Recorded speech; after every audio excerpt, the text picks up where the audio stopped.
So, where to start? I think it's only appropriate to start with Vinicius getting a yellow card against Osasuna. And you're probably thinking to yourself, why is he starting there? The reason is because Vinicius getting that yellow card against Osasuna meant he was suspended against Bilbao. And him being suspended against Bilbao meant he had so much time off that it was so clear that his match sharpness was just not there. Vinicius is one of those players that needs rhythm. He needs to be playing week in, week out for him to gain momentum. But before I go into each and every individual player, the players that played well, some of the good storylines, some of the areas where we could have had a lot more success, I want to start with the lineup. I thought the lineup and the strategy that Ancelotti put forward was almost perfect. Almost. We essentially played with a 4-5-1 with Vinicius playing as the 9.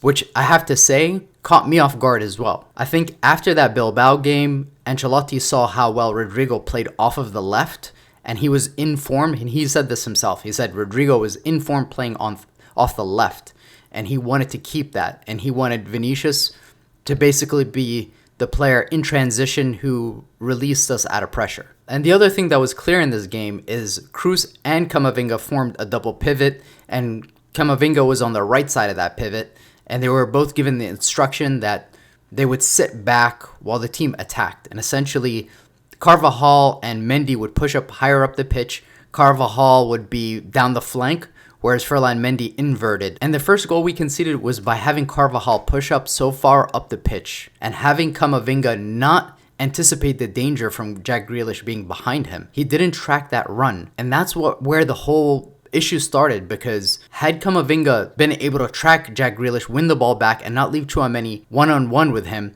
forcing Tchouaméni to basically foul him, which ultimately led to the goal, we have to go to the root cause. And the root cause really was Camavinga didn't have that defensive awareness and that play to be able to say, I need to keep an eye on the guy who is to my right and make sure if the ball goes over my head, I'm tracking him and I'm not leaving my center back one-on-one with him. But again, I think Lunin overcommitting his position in that goal was not the smartest thing. And I think if you had a Thibaut Courtois in there, he saves that goal. But again, I don't think it's fair to put all the blame on Lunin, because that really wouldn't be fair. I think that goal came from a slight lack of focus. But after we conceded that goal, the response from the team was spectacular. I was really pleased with what I saw from the team in terms of being aggressive, trying to win the ball back, not giving City any time to try to build up from the back. What was very clear is that when City was being pressed, they were very uncomfortable and they were giving up possession in really key areas. But the issue with our press was, it was so evident that whenever the press was initiated by either one of two players, most of the time, either it was by Vinny or Jude, one of them would initiate the press and they would look for a teammate to support their press by pressing the second player whom the ball was played to.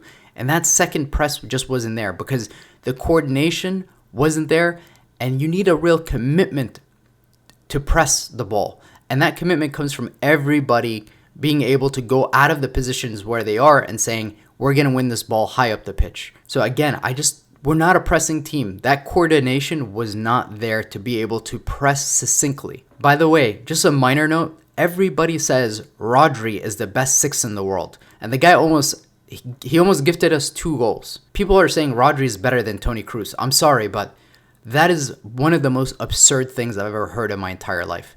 If you looked at that game the other day and you saw the difference between Rodri and Kroos, it wasn't even a close comparison. Honestly, I know Kroos does those academies. Rodri should sign up. I'm sure he could benefit from learning from Kroos. But it just shows a lot of these players, they look really good in Pep systems, but when they're really put under really immense pressure, the way Toni Kroos and Modric are being put under pressure every single day playing for Real Madrid, they crumble. I'm telling you, Rodri is not the player that everybody says he is. Yes, he looks good in Pep's system, but it's really hard for somebody to play in a Pep 6 role with everybody else around you knowing exactly what their roles are and not looking good in that system. But anyways, going back to the game, what was clear about this game is Carlo's idea was to have Rodrygo and Vinny create overloads on the left side to connect with short passes and to be in transitions through that left channel. But what I personally noticed about their positions is after the first few minutes, I thought they should have switched. What was really clear about what was going on in this game was I understand what Carlo intended to do, which was City has a lot of possession. They're in our half. We win the ball back. We release Vinny. He runs at their defenders, and they're caught off guard by that strategy. But it was so clear that Vinicius was so uncomfortable in that new role, and he was playing so poorly that I thought he should have made that adjustment of switching Rodrygo and Vinicius at that point. Because Vinny just loves that left flank, or he likes to play at least off of the left side. And it's whenever we were not in transition, we had the ball in City's half, and the ball was being played to Vinny, the guy just didn't know what to do. Experimenting like that is such a big gamble, and when it's not working, you need to make that adjustment and switch, and then put Rodrygo there. Rodrygo has played in that role. He's played centrally. Rodrygo also has pace. He can dribble. He can beat their defenders. Why not make that switch sooner, Carlo Ancelotti? Why? I don't understand. Hopefully, in the return leg, that's something he can make an adjustment on. And then really the other thing is the misses in front of goal, both from Rodrygo and Vinny. The misses that they had, I mean, those were the kind of chances that Vinny scores all the time. He's exceeding his XG this season. I mean, he's scoring goals that he has no right scoring. But the chances that he missed in this game, he's scoring against other trash La Liga clubs. I don't know how he didn't convert one of those chances. And it just made me think, if we had Kylian Mbappe in our squad in that first half, we're up at halftime by 3 or 4 goals. There's no question. Because if you take that team and you just put Mbappe in there, nothing else, right now we're going into the Etihad with a big lead. And the other thing that it also made me think was, a lot of people have said, how can Mbappe and Vinny play in the same squad? They both like that left side. They both want to play off the left. How's it going to work? I think this past game against City showed the world what that would potentially look like. And it would look like Mbappe playing where Vinny played, and Vinny playing where Rodrygo played, and potentially Rodrygo playing where Valverde played, depending on the opposition.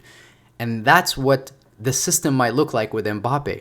But I really think if he comes and he joins us over the summer, then truly we are the team to beat in Europe. And there's no question about that, because Mbappe converts those chances. And we were up at halftime by 3-4 goals. But I have to say, overall, at halftime, I was pleased with our performance. I thought we were up 2-1. We had the momentum. City was not creating any chances hardly. But in the beginning of that second half, it was clear that Jude Bellingham was on his last feet. And the press was no longer there. And we were sitting back, and City was slowly building confidence, taking over, and the substitutions didn't come. Even after we conceded that first goal by Phil Foden, the substitutions didn't come.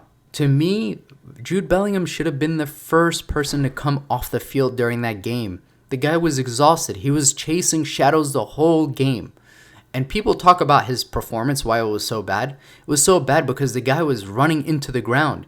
Every time he did get the ball, he was already exhausted. And that's part of the issue of chasing the ball the entire game, is that once you recover the ball, you don't want your players to be on their last lungs, to be tired and exhausted and not be able to do anything with the ball. And the few minutes that Brahim Diaz came on and played, you saw the impact he had, the way he was able to run the ball down the field a little bit and have an impact. There's no question Brahim Diaz needs to play more minutes in the return leg. It's without a question. But he brings something to this team that is absolutely needed against Manchester City. Now, one of the last things I want to talk about is the sequence that led to Phil Foden's goal. The City have been trying to play that same exact sequence of shifting the ball out wide and then playing it into the middle and then taking a shot on goal. Before Foden scored that goal, he had almost an exact same play. And I'm just disappointed that that pattern was not picked up. Because the first time Phil Foden comes into the box and Mendy tells Camavinga to try to track him and help him with Phil Foden. The first shot Phil Foden takes, it goes straight to Lunin. But the second time, it went to the top corner. And that's where we need to be more aware and make those adjustments to prevent things like that from happening. And the other thing, before I forget to talk about, is the pitch. The pitch was terrible. I don't understand how we are Real Madrid and our pitch is that bad. I saw a couple times where Rodrygo was running with the ball and the ball was getting caught on the pitch because the pitch was that poor. And it's actually kind of shameful how we have this beautiful stadium, but our actual pitch, the grass, is terrible. There were so many times in that game when I was paying attention to Rodrygo running with the ball, and the ball was getting stuck under his feet because of how bad the grass was. Now, in terms of the second leg, I think you have to say Manchester City is the favorite at this point, but it's far from over. I'm far more optimistic this year than I was last year going into the second leg, because Real Madrid actually showed me a lot in this game that made me believe that they can win. And I think if Jude has a better performance, if Vinny is more decisive in the second leg, and Militao is back, there is an opportunity for us to defeat Manchester City. This is not insurmountable. We have the players to beat Manchester City, but the important thing is going to be the mentality. I think it's going to be absolutely essential the first 15 minutes of that game at the Etihad to really stamp our authority on that game. We have to press the ball high up the field again in the second leg at the Etihad and not allow Manchester City to gain momentum. What happens with Manchester City is teams go to the Etihad, they sit in a deep block, and City starts to pass the ball and pass and build momentum and start to build belief and start to overwhelm teams. And then before you know it, they score a goal, and once that first goal goes in, they start to build confidence. The stadium's against you, and we can't afford to have that happen.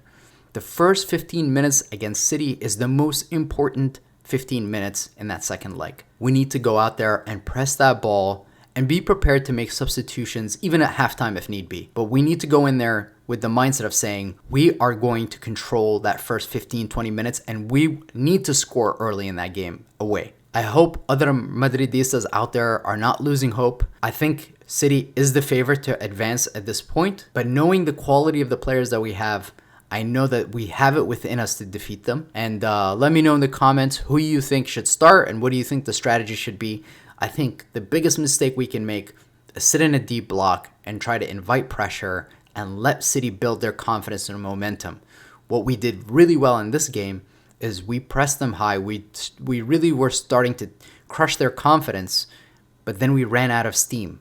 So we just need to fix that issue, is making sure we don't run out of steam, but we have the players in there who can have that energy to continue the pressing, to continue to try to win the ball back and take the game to them.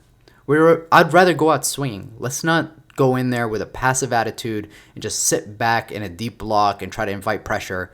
Let's not do that again, please. All right, guys, don't lose confidence. We can still win this. And thank you all for watching. Make sure you subscribe.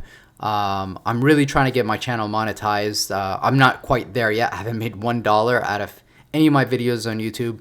So every single one of you guys watching my videos and liking them and all of your positive comments, they mean so much to me. So thank you all so much for trying to encourage me. I really love making these videos.